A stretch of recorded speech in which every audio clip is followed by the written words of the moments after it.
தமிழக சட்டப்பேரவை கூட்டம் இன்று ஆளுநர் உரையுடன் இன்று காலை தொடங்கியது. அப்போது தமிழக சட்டப்பேரவைக்கு வந்த ஆளுநர் ரவிக்கு தமிழக அரசு சார்பாக மரியாதை வழங்கப்பட்டது. சட்டசபையில் ஆளுநர் இருக்கைக்கு வந்ததும் தமிழ்தாய் வாழ்த்து பாடப்பட்டது. இதனைத் தொடர்ந்து ஆளுநர் ரவி தனது உரையை வாசிக்க தொடங்கினார். அப்போது தமிழில் பேசிய அவர் முதலமைச்சர் மு.க.ஸ்டாலின், சபாநாயகர், சட்டசபை அலுவலர்களுக்கு வணக்கம் தெரிவித்தார். இதனையடுத்து தனது உரையை தொடங்கிய ஆளுநர் சட்டப்பேரவையில் கூட்டம் தொடங்கும் போது தேசிய கீதம் பாட வேண்டும் என்றும் முடியும் போதும் பாட வேண்டும் என்றும் தனது கோரிக்கை ஏற்கப்படவில்லை என தெரிவித்தவர், அரசின் உரையை வாசித்தால் அரசியலமைப்பு சட்டத்தில் குழப்பம் ஏற்படும் என்பதால் வாசிக்கவில்லை. உரையில் உண்மைக்கு புறமான தகவல்கள் இருந்ததால் முழுமையாக வாசிக்க விரும்பவில்லை என தெரிவித்தார்.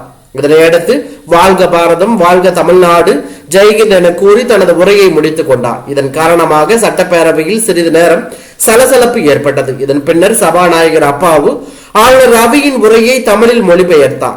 இறுதியாக தனது உரையை சபாநாயகர் அப்பாவு முடித்த பின்னர் கூறும்போது, தமிழ்நாடு அரசு ஆளுநர் உரைக்கு ஒப்புதல் பெறப்பட்டு இன்று வாசிக்க வந்தவர் குறைவாக வாசித்தார்.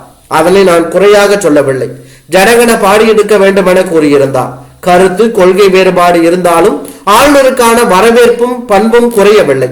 தமிழகத்திற்கு வெள்ள பாதிப்பு ஏற்பட்ட போது உரிய நிதியை மத்திய அரசு தரவில்லை. பல லட்சம் பிரதமர் நிதியில் உள்ளது. எனவே ஆளுநர் 50,000 கோடி வாங்கி தர வேண்டும் என கேட்டுக்கொள்வதாக கூறினார்.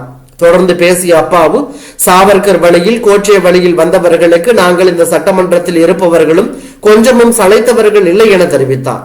இதனையடுத்து அடுத்த நிமிடமே சட்டசபை கூட்டத்திலிருந்து ஆளுநர் ரவி வெளியேறினார். அப்போது சபாநாயகர் தேசிய கீதம் வாசிக்கப்படுகிறது என கூறினார். இருந்த போதும் சட்டசபையிலிருந்து ஆளுநர் ரவி வெளியே சென்றார். இது தற்போது அரசியல் வட்டாரத்தில் பரபரப்பை ஏற்படுத்தி உள்ளது.